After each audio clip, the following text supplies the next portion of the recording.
Hey everybody, welcome to another edition of American Rambler. I'm your host Colin Woodward. Thank you for listening to the podcast. On today's show, I have author Edward Packard. I know him best, and you might know him from the Choose Your Own Adventure stories, which I read as a kid growing up in the 80s, and if you grew up in that time period, you might have read them too. They began in the late 70s, around that time. Edward had come up with the idea in the late 60s, actually, and after a few pitches to agents and a name change and some other things that happened in the publishing industry, which are not all that uncommon, eventually his publisher settled on the name Choose Your Own Adventure, and they put out a bunch of books over the years, I think about 160 altogether. Edward wrote a bunch of those, and also some spin-offs from that series, and there were various authors doing various things with a series called Time Machine, and Edward worked on one called Space Hawks, and there were also some kind of knockoffs, like, I don't remember the name of it, but it was basically a Choose Your Own Adventure story that was involving sports. It was a football story, and you were the coach, and that one was pretty fun, but it was obviously, a ripoff of Choose Your Own Adventure. But as Edward tells us in the podcast, you can't copyright an idea. They copyrighted the name, but obviously the format was something that other publishers adopted and other authors wrote for. But it was a fun series, and there were some dire consequences if you chose poorly in those stories. But I was always most excited when there was one that was written by Edward. I thought he was the best writer for those. But it was one of those things, one of those 80s pop culture things. And I'm beginning to think if you grew up in the 80s, you were a pop culture kid, and that's kind of what our generation is known for. Not so much generating pop culture, but appreciating pop culture and analyzing it. Time has moved on, and the Gen Xers are in their 40s now and in their 50s. And, we weren't a generation that fought a big war or survived the Great Depression, but we have survived in our own way in times that have not always been easy. But we do love to think about the 80s and talk about it, and I'm going to talk about Edward and the Choose Your Own Adventure stories, and also his other writing ventures. Born in 1931, so he's been around and has written a lot over the years. You can check out his website, edwardpackard.com. He has written some books more recently that are up there. The Good and Bad Dragon is one, which I just ordered for my kids because they love dragons and they love dragon stories. It's going for about $10 on Amazon. He also has written a memoir, It's a Miracle It Wasn't Worse, growing up in the 1930s and 40s, also going for about $10 on Amazon. Might be a good one to assign if you're a teacher who wants to give their students a sense of the Great Depression in a book that is not The Grapes of Wrath or some other very often assigned book about that time period. I've been studying the Depression because of Johnny Cash, but I would love to read Edward's book. And he has written an essay that's on his website called The View from 90, which I read and enjoyed. It's about 5 or 6 pages, but talks about him looking back on his long life and how he's still trying to grow and evolve as a person and is still writing. So I know Edward will admit that he's made some not so great choices in his life, but he obviously has chosen fairly well. He's still writing. I hope I am doing that when I am 90. So Edward keeps trying out new things and thinking about life in new and different ways. So our talk is coming up in a second. I just want to say I don't want to put advertisements in this podcast. It has been free since day one, but it would be good if people could help me out on Patreon. American Rambler is on Patreon. You can kick in whatever you can afford, or you can support this podcast by buying my book. That would be greatly appreciated. Don't feel like I've been selling too many copies lately, and until the Johnny Cash book comes out, I think it's going to be a little lean in terms of book sales. But if you do like this podcast and you haven't bought my book, or you want to buy it for someone that you know that may enjoy it, I would appreciate that. I usually hold off till the end of the show to make my own pitch, but again, not much has been happening on Amazon lately. So if you do listen to the show, if you don't always make it to the end or you skip the end part, I do want to say your support through buying my book, Marching Masters, Slavery Race in the Confederate Army, is greatly appreciated. And if I can't get some sales this way, I might have to put an ad in the middle of the podcast, which I don't really want to do. I just bought a microphone that cost $400 and will probably be the last money I ever put into this podcast in a big way. You know, there's subscriptions and batteries and equipment that sometimes fails and all that, but this is going to be the last mic I am buying for this, at least to try out as a new piece of technology. Obviously, if it breaks one day, I'll replace it. In any case, some support would be appreciated. I don't want to turn this into NPR and have a begging session, but there's really no other way for me to monetize this other than through your generosity. So if you could help me out, I would appreciate it. All right, well, that is enough for me right now. I hope you will enjoy my talk with Edward Packard. My line of work is pretty isolated, and I don't teach, but I read. I'm on Twitter a lot, following what people are talking about. So it's just kind of a way to keep me connected and give a voice to people that have written books or are trying to promote something. So in my own small way to kind of promote their work and promote my own a little bit, because I'm not sure what your feelings are about this, but given the shifts that have happened in the publishing industry, you're sort of on your own now in promoting things. And I haven't self-published, but I published my first book through a small press.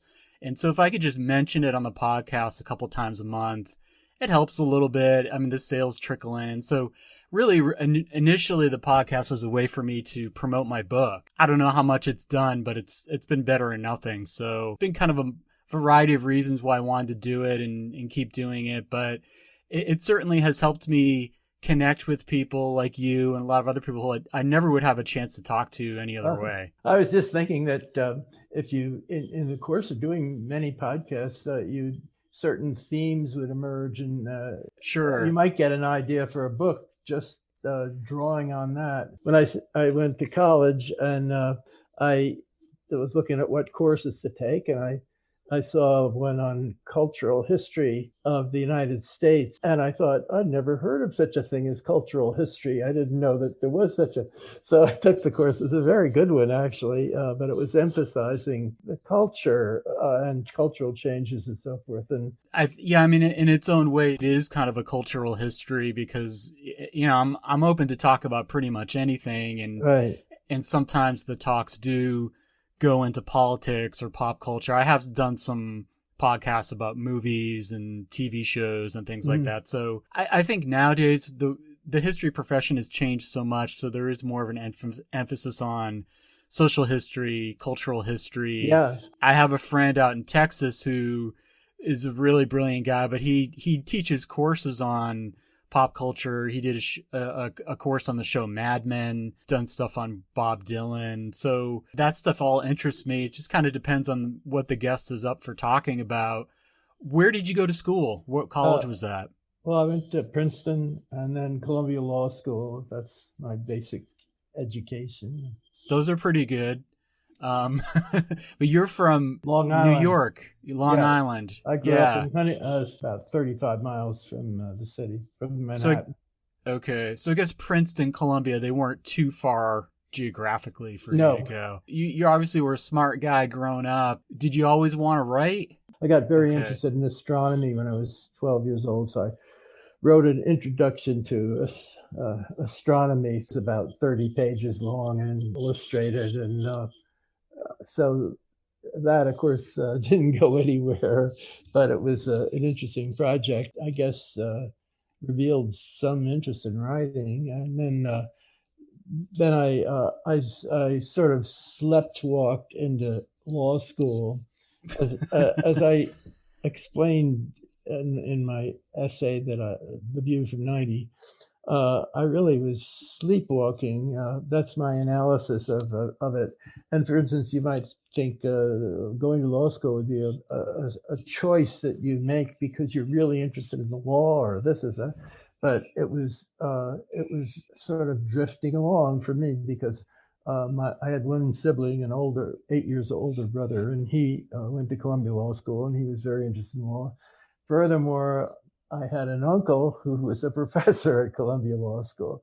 So and my father started a business of his own just before the stock market crash and had a lot of trouble with the depression. And so he said, you really should good to go in law rather than business. And so I just sort of drifted along. And also, you didn't have to make a decision. You just signed up for it. And then I had to go in the Navy because I had a Navy scholarship for college.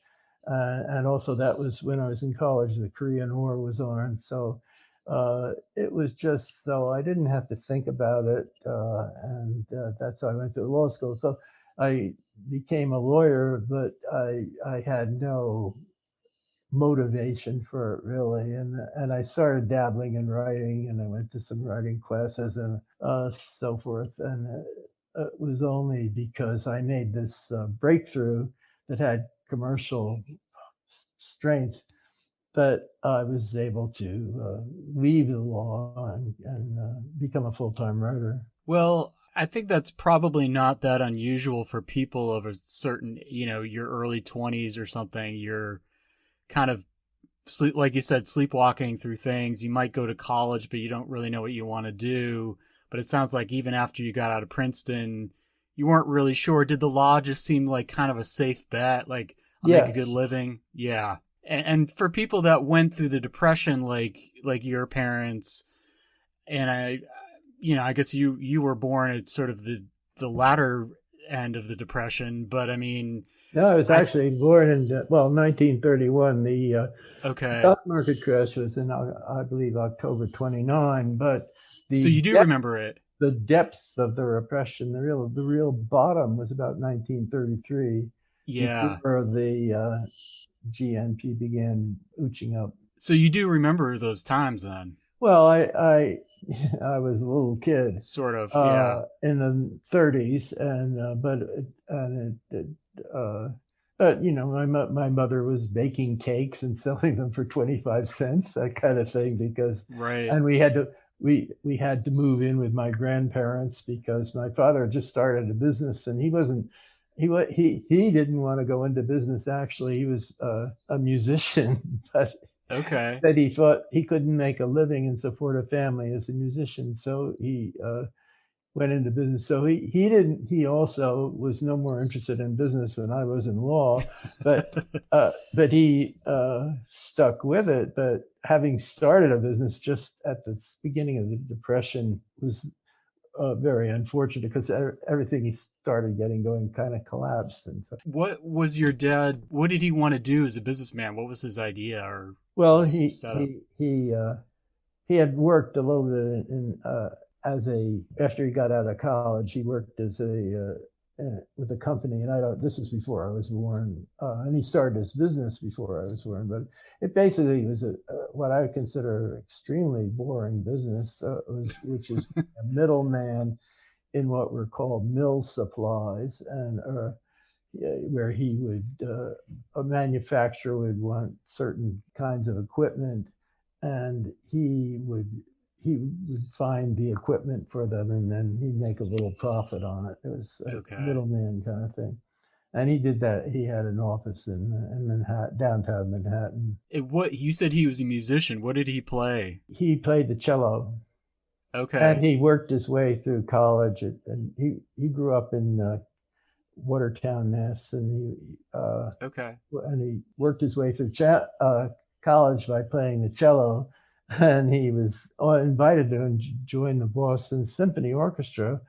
But in those days, there was no union. It was very, very low pay. And he felt he had to go into business to make enough money to get married and have a kids. So he grew up like outside of Boston? Right. Yeah, I'm from Massachusetts originally. And yeah, we're in Massachusetts. Worcester County, small town in Worcester County, a place called Barry.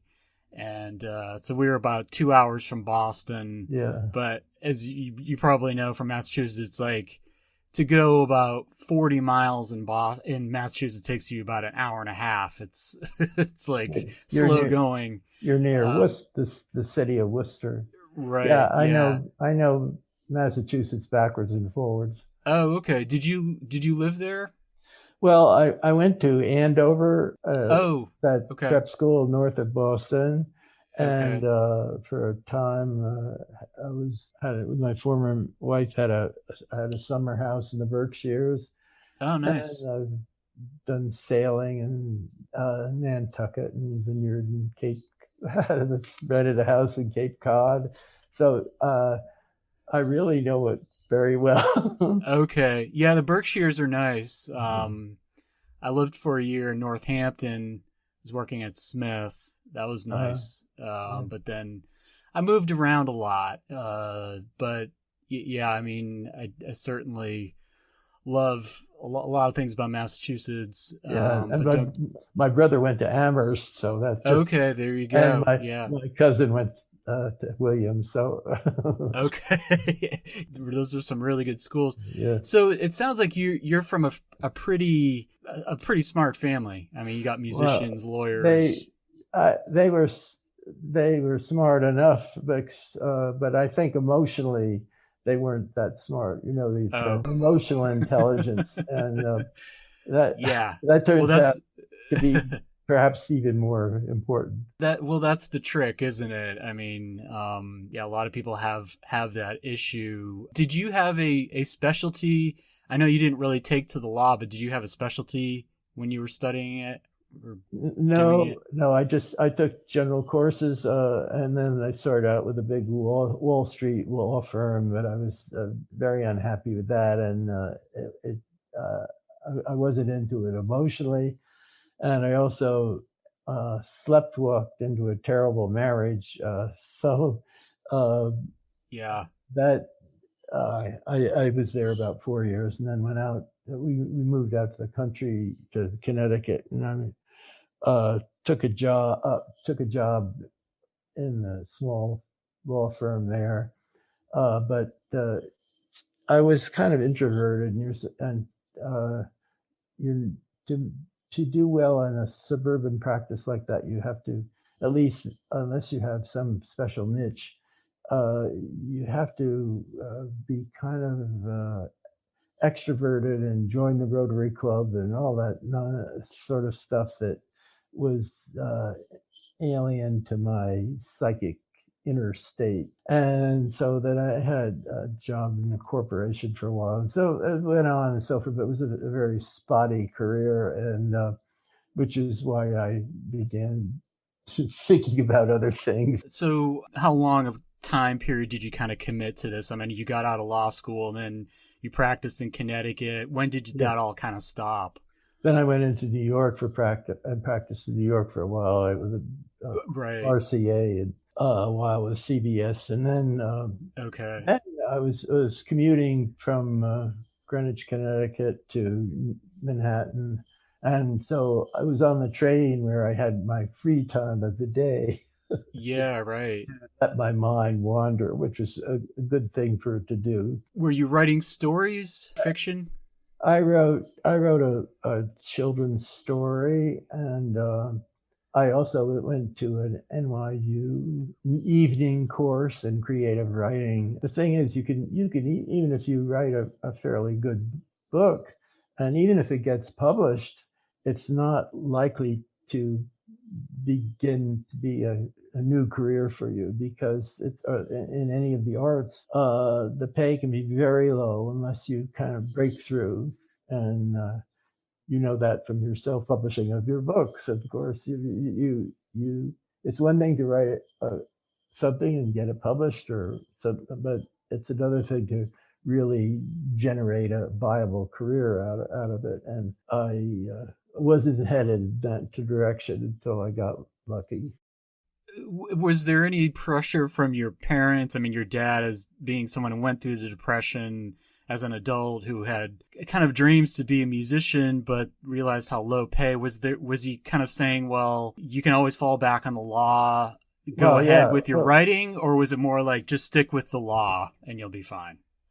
Well, they didn't have any thought. As a matter of fact, I didn't really pursue writing until after my father died, and my Okay. mother was in a sort of depressed state, and they weren't too much involved in my decision making and my non-decision making. Okay. What were you studying at Princeton? Were you English major? I was in something called the Special Program in International Public and International Affairs, which is considered good preparation for the law I see. or for going in the Foreign Service. The Princeton had a long tradition of, but that was another thing, I just drifted into. Yeah. Well, I reached out to you because, I know you from the Choose Your Own Adventure books that made a, huge impact on me as a kid. And I guess you essentially created that whole series, correct? In the late 60s? Well, it's complex. I thought up Sure. the idea for the books, telling bedtime stories to my kids. And I, it, as an illustration of the principle that life abounds with ironies, when I was making up a good night story for the kids, I had a story. I had a story with a kid named Pete, and Pete in a shipping fell off a ship and he had a raft or something. But anyway, he got shipwrecked on a mysterious tropical island. So I'd be telling my two daughters this story bedtime, and then I couldn't think up what would happen next. I had Pete cast up on the beach of this mysterious tropical island, but I couldn't think of what to do, what would come next in the story. So I said, well, what would you do if you were Pete? Would you walk along the beach or climb up that hill or something like that?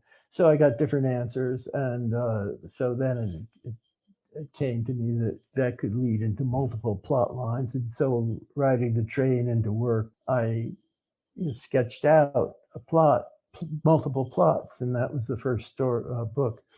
And that was I had called it The Adventures of You on Sugarcane Island. And the reason I talk about the irony is that if I had been a more imaginative, I would have not asked them what they would do. I would have just said, well, then Pete did this and that and that.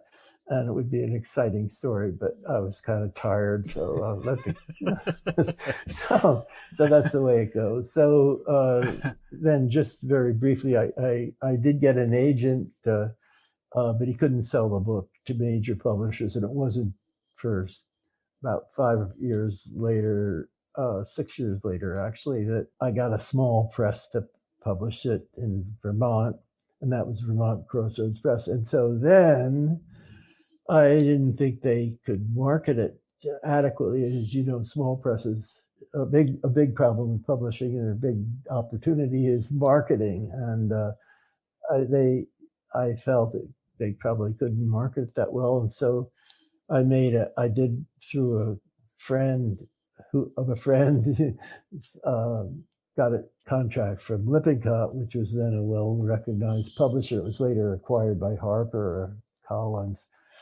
and they published two books, and they thought up the idea, the slogan, "Choose Your Own Adventure." They called it "Choose Your Own Adventure in the Wild West" for my first book, or "Choose Your Own Adventure in the Outer Space" for my second book. But they weren't too smart about their publishing matters. And meanwhile, the guy who had the small press and his wife made a contact, and just I'm a little bit short circuiting this because I could go on for half an hour. Uh, but they found an agent who contacted an editor at Bantam Books, which is a very big paperback book company. Still puts out, but they're now owned by Random House, but still puts out a lot of paperback books. And the editor there was terribly enthusiastic about the whole thing, whereas the editors my agent had submitted to it some years ago were, oh, this doesn't seem right. this is more like a game than a book, or oh, I've never seen anything like this before. But this editor said this could really be big, and so she wanted to sign up the the guy at the small press, Ray Montgomery, and since I had started the whole thing and I had these two Lippincott books out there, she wisely said, "Well, get Packard involved." So it was really this editor, and it's been written up it's written up a number of places that how she talked the president of Bantam into going big behind this series and really launching it, big, putting a lot of money into it and promotion and setting out copies to teachers all over the country and so, and so and then almost immediately as the first book came out, they got me on the Today Show with uh, that lovely lady whose name I can't remember, whose name you may know. But anyway, Jane Pauley, was it her? Jane Pauley, yeah. Jane Pauley, okay, all right. Although the guy I talked to on the show was Bryant Gumbel. Oh, okay, all right. And you may they were then the biggest show in the morning. Yeah. So between that and then the New York Times had a big story on it, and so it took off. And so when people say, oh, who started the series and so forth, I thought up the idea. I thought up I wrote the first book. It was the exact prototype, but there were a whole lot of things, circumstances, and came together to cause it to come into being. So in a way, you could say that editor at Bantam who saw it. Of course, I had a dream that it would be big too, but she put it together with it and put the money behind it and the marketing cloud of Bantam. And then there's so much luck in it. The big story in the New York Times, which was occasioned because the daughter of the cultural editor, the Los Angeles cultural editor, her daughter somehow got one of the first books and got all excited about it. And so her mother was the cultural editor of the Times, and she saw how the effect on her daughter, and that's what caused her to get the Times to put a big story on it. And so that's the way things work, and sometimes work the other way. As someone who kind of created this, I mean, you weren't just the writer, but you created this idea that kind of became a franchise, and then there were sort of offshoots of it through Bantam, but then you should know that you cannot copyright an idea. So anybody who wanted to could, once this was out, and I was very lucky that somebody didn't go run off with it before I could get a toehold in it.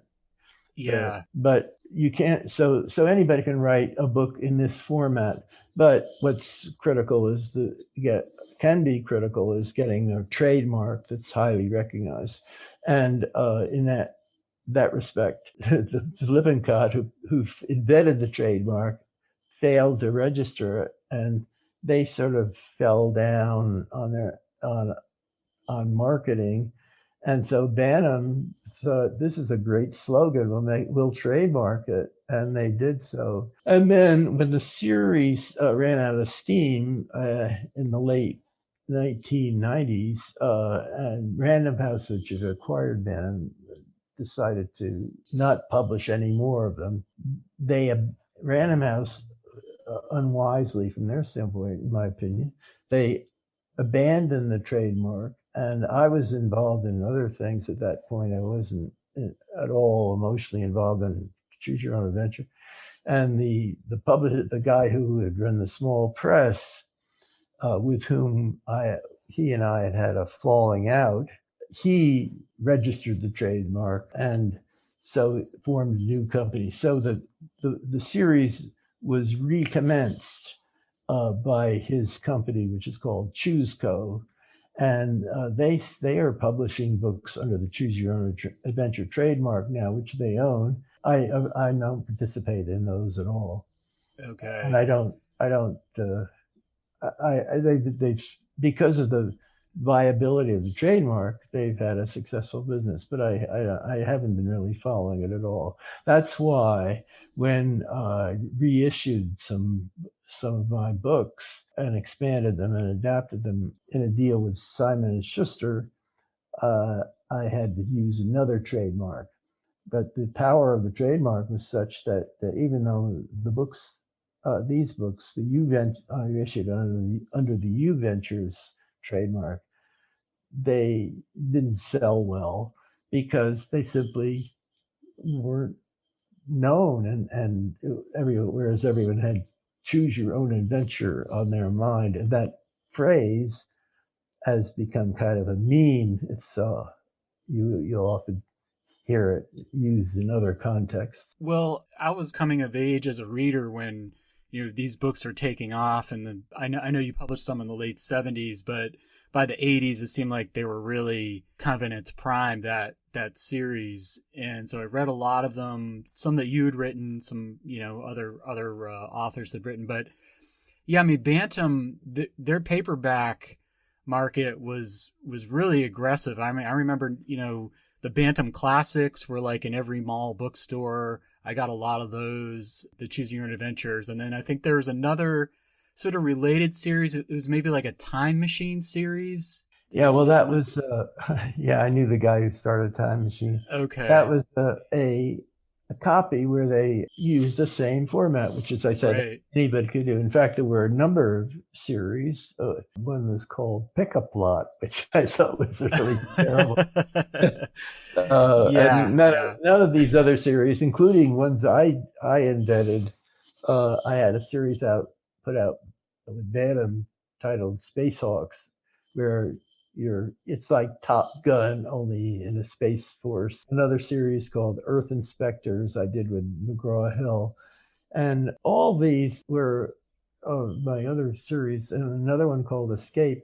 They're all of equal, in my opinion, of equal quality. I think my books in these other series were as good or better than the Bantam books, but they didn't have the imprimatur of the Choose Your Own Adventure trademark. And so that's what the magnetic attraction was toward. And otherwise, series, you kind of fumble along, or it goes out, and most books lose money. It's the ones that take off, the biggies, the ones that get in the club, so to speak. They're the ones that really provide the profits for the publishing industry needs. Well, and you talked about sort of your interest in astronomy and stuff. One of the first Choose Your Own Adventures was called Third Planet from Altair. Yeah. And also Deadwood City was one of the first ones. So you have quite a range there in terms of subject matter. Were these books you had to do research for in a lot of cases to kind of understand, plot lines and things like that, or were you just kind of winging it? How did you? Yeah. Some I did some research. I had never been I don't think I'd been in the West at all, right, except for when I went in the Navy and went across the country. But I don't know how to ride a horse or something. But I used to like Western movies. That's why I did that way. Okay. But astronomy, I was quite knowledgeable about, because I just had that early interest in it, and so I didn't have to do a lot of research for that. But some books I did do some research for. Okay. And of course, we put out so many books. We're putting out one a month for through the 80s, I think. Oh, wow. So there were 100 in the main series. I think there were 160 books altogether. I forget, but there were a lot of them, and so we wanted to have variety. So we had basic books started out as adventure. So the adventure is a wide thing. You could have it out in outer space, or I had one Underground Kingdom, and all over the world. And then we also got into sports. We had a few of them, martial arts and mysteries. One of mine that did very well was called Who Killed Harlow Stromby, and it was a classic mystery, who's the murderer. Some were fantasy, but I didn't like fantasy much. I liked science fiction, where it was more science-based than something like Tolkien. Were you reading that kind of stuff growing up, like H.G. Wells, Asimov, those kinds of guys? Well, I read when before I started writing, I'd read Jules Verne Okay. and H.G. Wells. Yeah. And then a guy who Arthur Clarke, Rendezvous with Ramo, was one of his. I think that was before 2001: A Space Odyssey. But anyway, Okay. yeah, I didn't read a tremendous number of books, but I read quite a few. Well, even like Conan Doyle, I mean, he wrote mysteries and he wrote science fiction and stuff. Yeah, and I read some Sherlock Holmes. Yeah. Yeah. Again, those books made a big impression on me, and I got one the other day that I hadn't read in a while called Mountain Survival. Do you remember that one? Yes, I remember that. That one was great. Did you again like? Was it based on any of Yeah, your well, I outdoors? that's an example. I wasn't, I camped a little bit, but Yeah. I read. I found that was an example of a book where I did research, where I Okay. found survival skills and things like that, and what you need if you go on a hike in the wilderness. And so I did do some research for that, and then I wrote another book called Survival at Sea, which was where you're in a storm in your sailboat, and I sailed a lot, so I didn't need too much research for that. Financially, I mean, how beneficial was this for you? I know you're writing some of them. I know you're probably getting paid for those, but like, were you able to do this as a full-time job? The Well, writing? yeah, Yeah. I was sort of limping along in the law, and I had as I mentioned, a terrible marriage and a divorce, and I had three kids, so I was really kind of up against the wall. So this was like a rescue for me. And once Bantam launched their series, within months of that, I was making enough money so I could dump the law practice. Okay. And was that based on royalties Well, or you sign it when you uh, get a publishing contract. There's usually with a established publisher, they'll usually give you an advance against royalties. okay. If the books sell enough to earn out the advance, then they begin to pay you royalties semi-annually. And of course, these books start out with relatively small advances, and but they earned out very fast, and then subsequent contracts were larger advances. For a while, I was making very good money, and then it began to follow the usual curve of things that come into fashion and then fade off. Well, you had a pretty good run. I mean, it was you said about 20 years of, Yeah, late well, 90s. Yeah. the band, yeah, it was almost 20 years. Well, actually, Okay. and even after the series ended, still royalties were coming in on some foreign deals, although at a much reduced rate. And one thing that's pretty fascinating about the series, and I don't really have a great sense of the young adult book market now, but I mean, like you, I mean, you were telling your kids stories at night, and that kind of turned into the book. And these books are kind of dark. I mean, there's real consequences if you choose poorly on one of these adventures. You could end up dead, essentially. Was there any concern in the publisher initially, like these books are too dark, or like we can't have kids dying when they're reading a book? The kids love to die in the because they're only dying in the books. Right. And Okay. the same thing is true with traditional fairy tales, like Yeah. the Wicked Witches and the Hansel and Gretel. And there was a psychiatrist named Bruno Bettelheim who wrote about this and said, it's a chance to think about things like that without actually having any danger. So, of course, I used great discretion and not making it gory or anything like that. And Right. often it was very humorous. Like in my first book was actually gauged a little younger than the series became later on.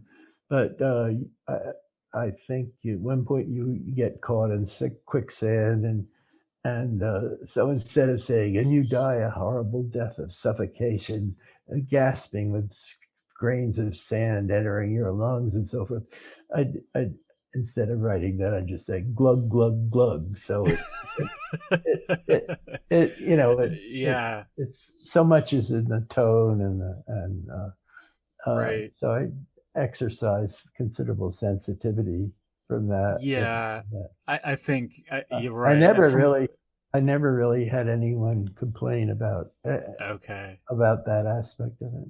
Well, I mean, I think you're right. I mean, kids, they play video games and it's all about Yeah. how many lives you have and you're When my brother and I had a game where we each had a toy pistol, right. and we'd practice drawing as if we were in a Western movie where and the I don't know how it was decided that which one would get shot first, but the great pleasure in this little game, which I must say we didn't play this very long, but there was a period Right. that was the great pleasure was not in having shot first the other guy, but in being shot and falling writhing to the ground. So that's Sure. the 10-year-old mind. Yeah, you get to ham it up if you're the guy who gets shot, and just it's theater. It's theater for kids. Yeah, so that certainly didn't bother me when I was reading them. Yeah, it was kind of thrilling, to be making these choices that had real consequences, and some of the times you would die because you legitimately chose something that was kind of stupid, and you're so you deserve it, right. But so you're making a good living doing this, and the series kind of comes to an end in the late 90s. I know it's sort of changed and morphed into something else, but like as the series is winding down, what did you decide to do next? Were you just writing other books, or what were you doing? Yeah, well, yes, I got emotionally uninterested in writing more choose your own adventure books. So although I was quite in the last one I did, I was quite excited about it, and that was when I had to do some research for it. It was where you're a bush pilot in Alaska, so I read a great book called The Art of Flying, which is out of print now. I couldn't even find it in Amazon.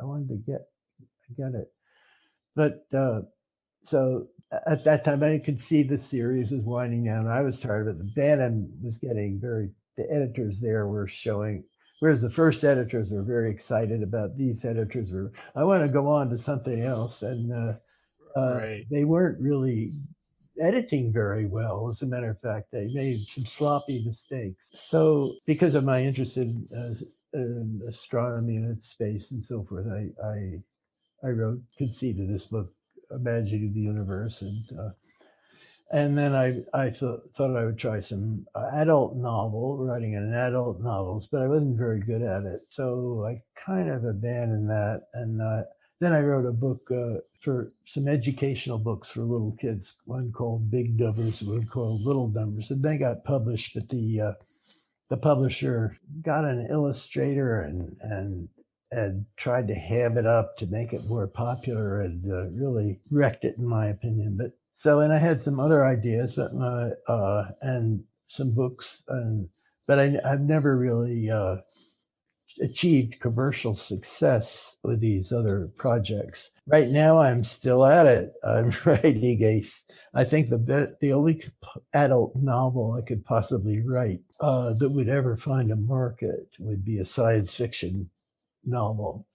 And so that's what I'm writing now. So I hope to have a draft of that finished by the end of the year.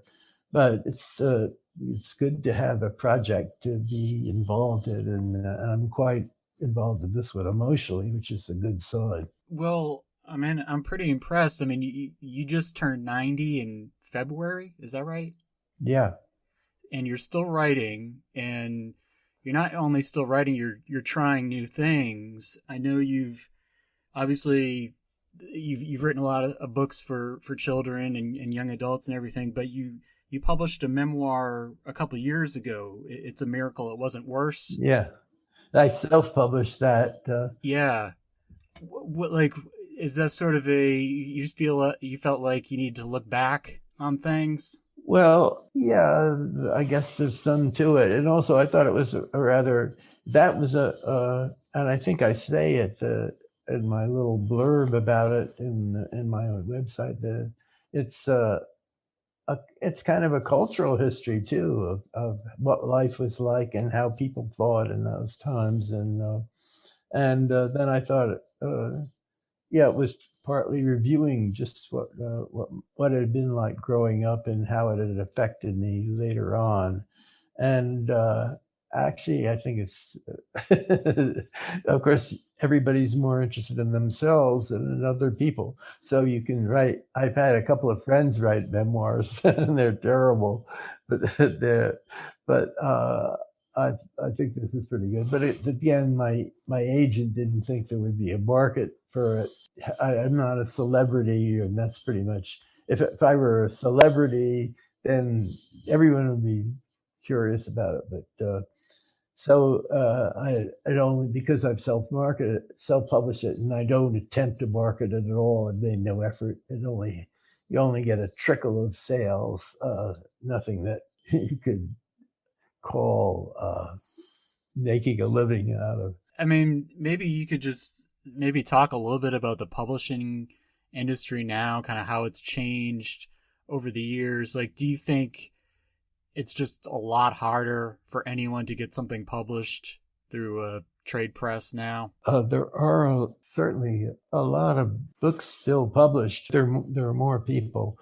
One thing I really don't know. It's always been hard. I think you have to get. And I had a friend who's very intelligent woman, and she got a novel published by a major publisher, but it didn't sell too well. And then when she first got this publishing contract, she said she was on her way, but it didn't sell too well. And then she kept writing new novels, and they kept saying, "Oh, we don't think you're going to make it here," and she was just crushed because she kept writing these, what she thought were just as good as the first book and were pretty good, but they couldn't get more published. So it's an industry where you can make a lot of money, or you can just not, you just grind your gears without getting anywhere. The thing about the publishing that's rather alarming, of course, is how it's gotten so concentrated. So many publishers have merged, and so there are many fewer publishers, and they're much bigger, and they have these imprints, and it's quite a machine. But I am no expert. I haven't followed the publishing industry very much. I really can't say too much more, except that it is alarming how concentrated it's become, and it's a lot of it's just based on people becoming famous, and a lot of it's concentrated on celebrity. But I will say people are still writing very fine novels. I don't think the quality of the best writing has declined. There's still a lot of very good writing, and it's rich. There's some talk, books are going to go out of fashion or something, but there's still very important books in many fields published, and university presses publish on important topics. So I really don't know. I've already said more than I am qualified to talk about. Yeah, well, I think it seems like even people that have written a lot and have maybe even made a living on it, it's hard to really give advice to young writers. I mean, I do ask that sometimes of people on the podcast, and I think anyone that's honest usually says, well, whatever worked for me isn't necessarily going to work for anyone else. And I had a lot of luck. I mean, there's so much luck that's involved with it. And obviously you have to be talented, but no, I think you're right. I think it's just everything's kind of got consolidated a lot of creative industries. I mean, the music industry is another one. Like if you can't tour as a musician these days, you're not really going to make any money because you can't Yeah. make it from selling records. And maybe writing is kind of the same thing. Like, yeah, they're going to publish books, but the industry's kept afloat by these really huge sellers. Yeah. I have friends who are visual artists, Yeah. painters and so forth. And my daughter is one of them. And they all have to have, they're all very good. I mean, they're excellent, but they all have to have jobs, other jobs to make a living. I have a son, a grandson who's an actor. Oh, yeah. Another grandson who's a musician. So we have plenty of, just like my father, we have plenty of people in the arts. But whether you can actually succeed and make a decent living in the arts is tough. And the same thing is certainly true in writing. I saw once the Authors Guild is sort of a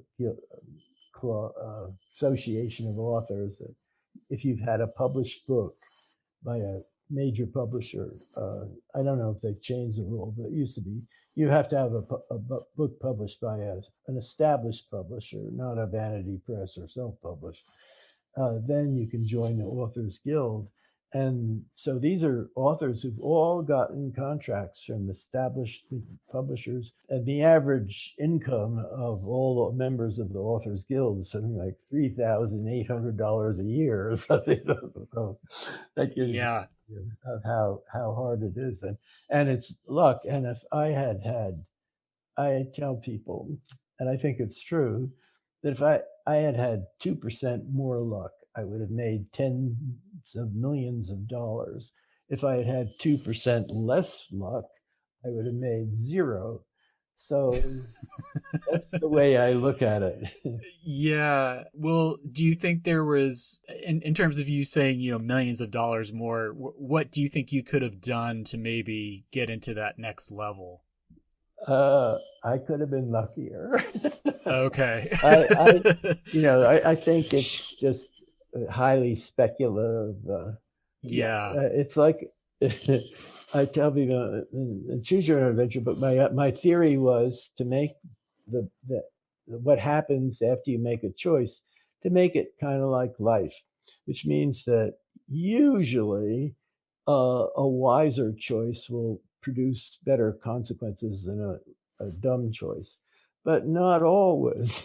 Right. You can make a wiser choice, but it'll thrust you into circumstances where it happens that you have bad luck. So I just couldn't speculate on what I could have done this. Then I can speculate, but I'm not going to, because sure. Well, I guess there's always sort of that lottery ticket mentality of like, well, if Spielberg had just optioned the series, for $100 million or something, Well, I certainly made a lot of mistakes, and I could have done better, but I'm very happy I did as well as I did. So yeah, I'm not going to second guess it.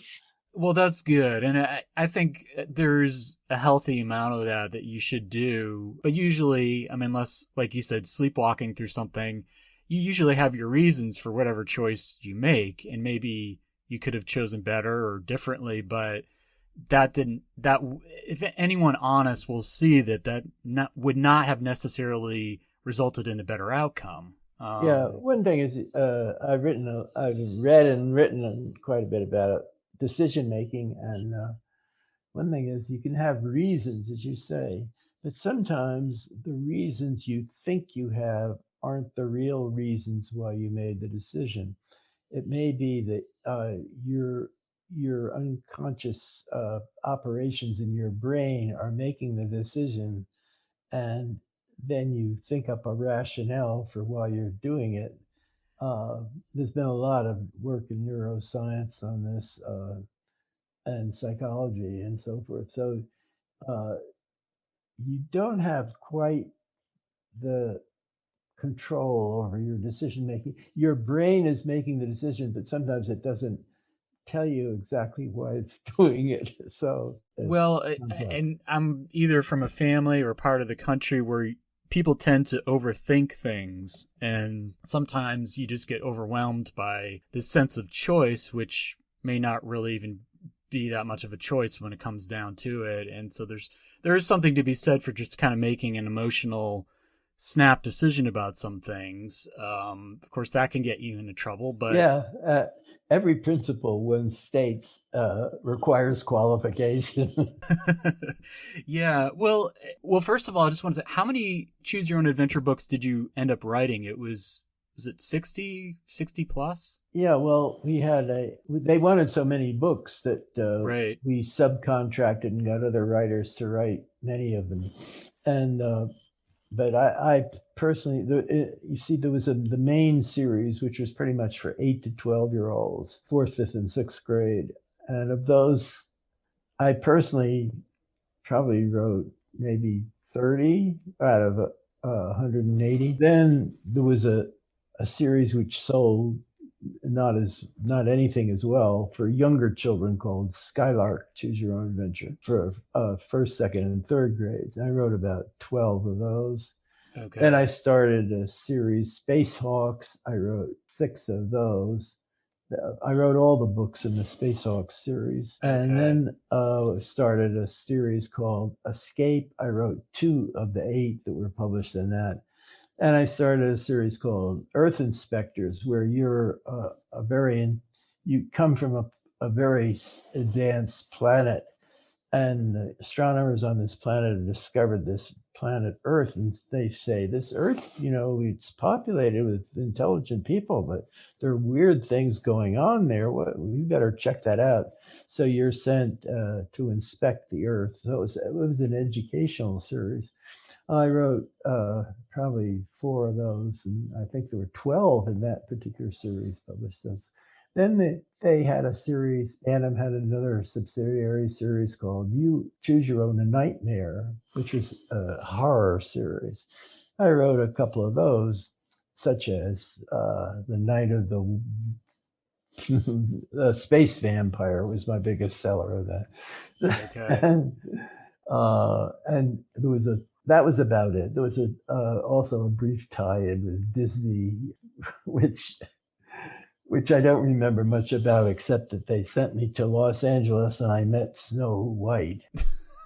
The original Snow White. Yeah, from the 30s. I guess it was at Disney Park or whatever. The person who played Snow White. So I had a nice chat with her. Okay, well that's something. Got to go to L.A. Where are you now? Are you in like Colorado or somewhere? Yeah, right. Okay, because your phone said West Palm Beach. I said, well, that's not where he is. But we had lived. My wife and I lived in Long Island.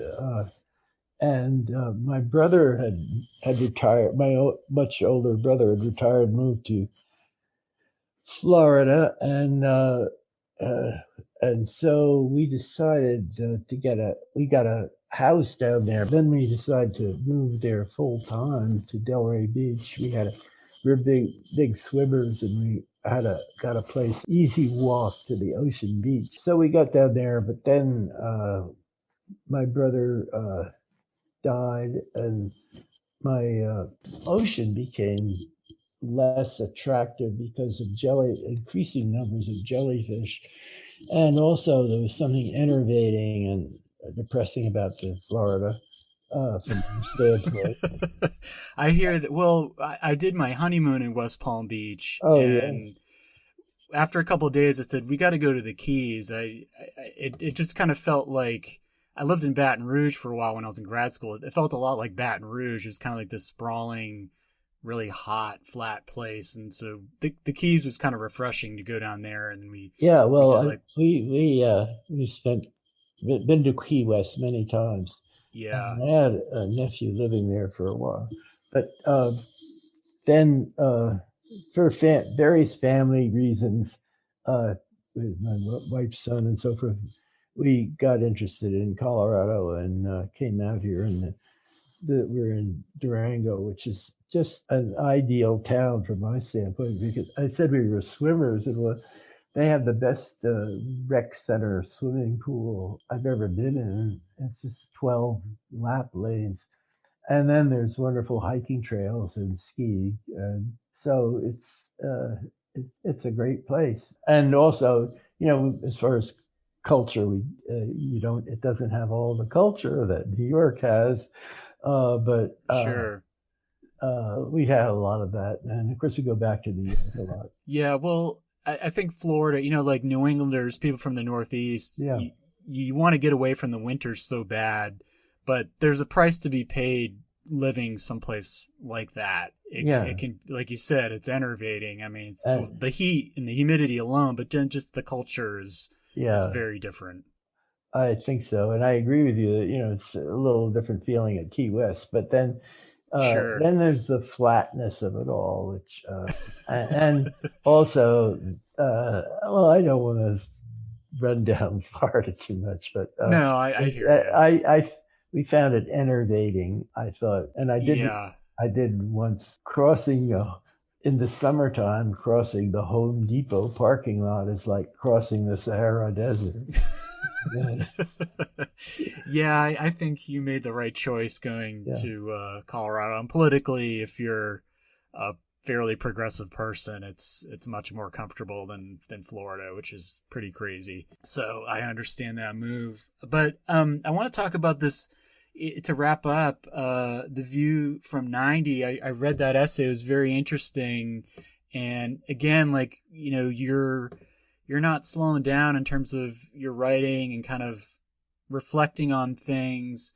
Maybe talk a little bit about this. And there's sort of a spiritual element to it. Maybe you can kind of talk about that, why you wanted to write this and what you're trying to say in it. Looking back on my life, more recently, I came to grips with the fact that I'd had a poor attitude about myself, and I made a lot of terrible decisions, and I was really, not that I didn't make some good decisions, but some of my decisions were just, how could I have done that?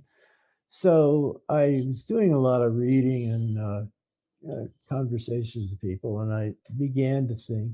I was very impressed by certain things I read, and so as I said in this essay version of The View from 90, I wove certain strains of thought together and came out sort of with a quite changed attitude and state of consciousness than I'd had before. And as I've said, some of it you said in your memo to me that I quote seem to have embraced Buddhism. I haven't embraced Buddhism. I'm not a Buddhist. I'm not. I've drawn on certain strains of thought in Buddhism and also some philosophers and from other sources, and came to enough of a change of attitude so that it's really noticeable in the way I feel and how relaxed I am, and how it tamed any feeling of anxiety and so forth. So I call it, just to give it a little gloss of transcending myself, it's sort of getting beyond your basic mindless, or not yours, but my basic mindless way of going through life. So I actually wrote a whole short book on this, and I gave it to my agent, and my agent and I actually have a very good relationship, but she has a different mindset in many respects than mine, and she felt that all this psychology that is in my book and so forth, that it wouldn't find a market because I'm not a psychologist or a psychiatrist or a philosopher, or don't have the professional credentials. So rather than try to ship it around and make efforts with it, I decided to just put it on the shelf for a while and try to distill it in the essay, which is about 2,300 words. I think it's about 7 pages. And just to distill the essence of it as much as I could. And so I decided to do that. And that's how it ended up on my website as a little extra item there. Okay. Are you a religious guy, or have you been a religious guy in the past? No, I've not. I haven't. I was brought up, and I wrote about this in the book version quite quite late.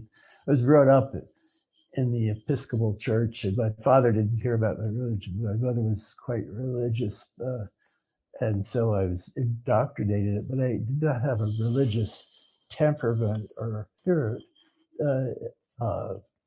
So I gradually drifted away from that, as is the case with so many people who were brought up in a particular religious faith. But they eventually abandoned it. However, I agree with those who say that life should have a spiritual aspect to it, that you should be spiritually sensitive, even if you're not religious, and that could be done. And I talk about that a little in my essay, I think. And do you think the move to Colorado has helped you in that regard? Do you just find it more not particularly, although it may have kept me alive because I've been doing so much exercise out here. And you probably have read that exercise is good for your health. It improves your chances of being mobile and active and living longer. So if I had, I think actually my life expectancy, or as a viable individual, is longer because I moved out here rather than stayed in New York. Yeah, that's just guess. Of course, that's with everything else. It's mostly luck. But there's no doubt that if you're lucky and you exercise and eat right, you got a better shot at. Yeah. Well, and I think getting out of Florida was good because it's not a healthy place. I don't think so. No. So did you say you're working on something now? Writing a science fiction novel. And I have it in draft form, about 60% completed. And I've got it figured out pretty much. And it also investigates philosophical issues. So it's not just a space opera. That doesn't mean it's going to be a great work of literature, but I do try to deal with some serious questions and issues in it. Okay. Which gives me more motivation to work on it. Yeah. And do you have a publisher for that, or are you just wait and see? No. I am going to try to get it in as good shape as I can. Maybe that'll be next year, and then I give it to my agent, but she'll give it to their science fiction specialist. One thing is I know I'll get someone who's got clout in the business to at least look at it, which is an advantage some people don't have. And but really dwelling on that, really just basically writing it for its own sake, and if it flies, that would be great. Okay, all right. Well, I know you talked about people, actors and musicians and stuff, and how hard it is to make it, but certainly COVID has shut down the music industry and the acting industry. But I guess for writers, this could actually be a good time to just stay home and get some writing done. Maybe more people are reading the writing. Right. Yeah. Well, thank you so much for your time and talking with me. And when this is edited, it should be a couple weeks, and I'll send it to you, and I'll stay in touch. Okay. Many thanks. All right. That was my talk with Edward Packard. I hope you enjoyed that. Check out his website, edwardpackard.com. You can get books like The Good and Bad Dragon, which is available for $9.95 on Amazon, and you can also read his book. You can buy his book. It's a miracle it wasn't worse. Growing up in the 1930s and 40s, going for $9.75 on Amazon. And you can also read his daily blog that he keeps on his website, as well as essays like The View from 90. Edward is a great writer, interesting guy, and so check out his website. You can also help me out by buying my book, Marching Masters, Slavery Race in the Confederate Army During the Civil War, available at Amazon and Barnes & Noble and other places. You can get a copy from me if you want to DM me on Twitter, Colin E. Woodward. I'm on Twitter pretty often, so if you want to message me about my book, or you want to message me about anything, if you want to be in the podcast, you can drop me a line. If you know someone that might be on, that has a book or a record or even a movie, I would love to talk with them. Been kind of a busy month in May. It's a weird process with the podcast. It seems like I'm just about running out of guests, and then I'll have a month where I do 4 or 5 interviews.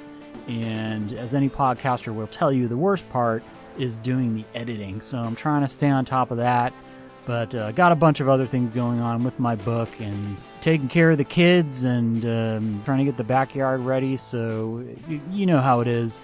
And I know how it is with you. So I appreciate you listening. And if you can support the podcast in any way by buying my book or pitching in some money on Patreon, I would greatly appreciate it. Well, the Red Sox are in first and the Yankees are in second. So we might have one of those years where it is a classic Red Sox-Yankees duel going down to the wire. That would be nice. I'm enjoying baseball. It has been back since day one, unlike last year. And Red Sox are playing pretty well, but they beat up on the Orioles this last weekend, and that's not a hard thing to do. They do that fairly often, but, I like the Orioles, but I do love seeing the Red Sox score 10 or 11 runs in a game. And I will be going to Camden Yards later this year. Looking forward to that. And might check out the Flying Squirrels also in Richmond this summer. All right, I hope you're doing well. I will be talking with you soon. Take care. Bye.